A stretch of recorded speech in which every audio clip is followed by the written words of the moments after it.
hear that noise? You hear that noise? That wind? Windy noise? Here, there's a piece of paper. Here. Okay.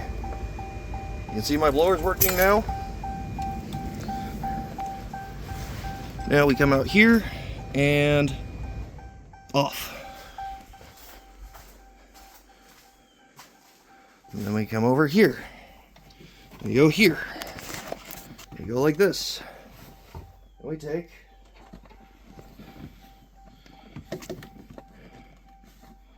this company's stupid relay, which, yes, that's a good relay because I've already tested it multiple times. We unplug our little bypass. And we go, relay no clicky. But if we take relay over here,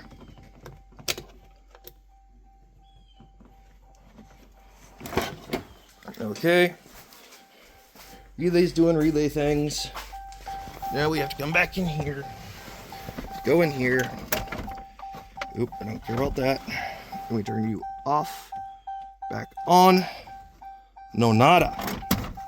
No nada. Now, come back out here. We open up our stupid box. We pull their stupid relay back out. Over on the bench it goes for now. And yes, I've used my own relays from my original box that did work. Now we have our little bypass to go around their shit. Back in here, we go down here. Good thing I have this. We hit that. And it's back.